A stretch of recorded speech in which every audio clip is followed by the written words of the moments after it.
নরসুন্দর।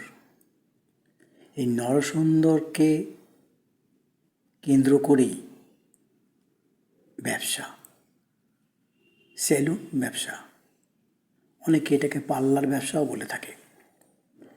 এই সেলুন ব্যবসা এখন সেই জায়গায় নেই, এখন সেলুন ইন্ডাস্ট্রিতে পরিণত হয়েছে। বেশ কয়েকটি সেলুনের কথা আমার নাম মনে আছে, মনেও আসছে। তারা কিন্তু কোম্পানি ফর্মেই চলে গেছে। কিন্তু এই সেলুন ব্যবসাটা খুব ইজি। আপনারা যদি একটু চেষ্টা করেন তাহলে কিন্তু পারবেন। এখানে প্রথম এসে সাংবাদিকতা পেশা থেকে শারীরিক অসুস্থতার জন্য বসে থাকা থেকে কিছু কাজ করা ভালো, এই চিন্তা নিয়ে এই সেলুনে কিন্তু আসা। এসে যেটুকু বুঝেছি যে কাস্টমার ডিলিংসটা এটা খুব খুব ভাইটাল। কাগজে কাজ করার সময়তে আমরা যে মুভমেন্টগুলো পেয়েছি, বড় বড় মারপিট দাঙ্গা পেয়েছি, সেইগুলোতে যেভাবে ট্যাকেল করতে হয় এটা খুব সোজা। একটু মুখ মিষ্টি হাসি মুখ দিলেই কিন্তু কাস্টমাররা খুশি হয়ে যায়। কিন্তু যারা কাজ করে তাদের উদ্দেশ্যে একটাই কথা আমার,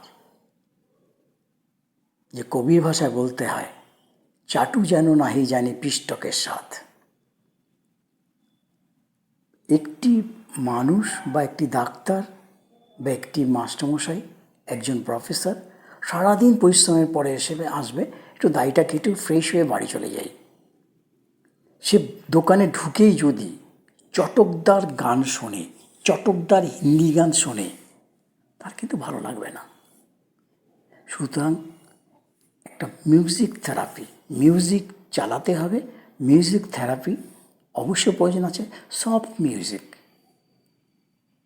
কিন্তু ম্যাক্সিমাম সেলুনেই কিন্তু দেখা যায় চটকদার হিন্দি গান, চটকদার বাংলা গান, চটকদার গান, যেগুলো বাস্তবে বিশ্বাস করুন রাস্তার পাশে যে গ্যারেজে আগে চলতো, সে গ্যারেজেও কিন্তু এখন চলে না। তারাও কিন্তু তাদের মনটাকে পরিবর্তন এনেছে। এই পরিবর্তনটা খুব জরুরি। আজকে মহালয়ার দিন আমার কিন্তু 3টে পূজা সংখ্যা কেনা হয়ে গেছে। এদের ফাঁকে ফাঁকে আমি পড়ছি। পশ্চিমবঙ্গে এমনও সেলুন আসছে, ভাবতে অবাক লাগে। সেখানে শুধু দাড়ি কাটতে যায় গজল গান শুনবার জন্য। পশ্চিমবঙ্গে এমন সেলুন আছে যেখানে লোকাল ম্যাগাজিন, লিটল ম্যাগাজিন পড়বার জন্য যায়। বসে থাকবে কেন এতক্ষণ? কয়েকজন কাটছে, আমার একটু দেরিতে আছে, একটু ম্যাগাজিন দিয়ে দিল, ম্যাগাজিন খুলে দেখছে। এমনও অনেক ব্যক্তি আছে, এমনও অনেক সংবাদপত্রের জগতের অনেকে আছে যারা তাদের জায়গা থেকে সরে এসে এই সেলুন ব্যবসাতে তারা কিন্তু সাফল্য অর্জন করেছে। একটাই পথ, একটাই মত, একটাই কিন্তু ডিসিশন।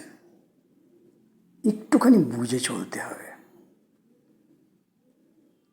আসুন, যারা কর্মসংস্থান এখন নেই তারা কিন্তু এই সেলুন ব্যবসায় আসতে পারেন, অবশ্যই সাফল্য পাবেন।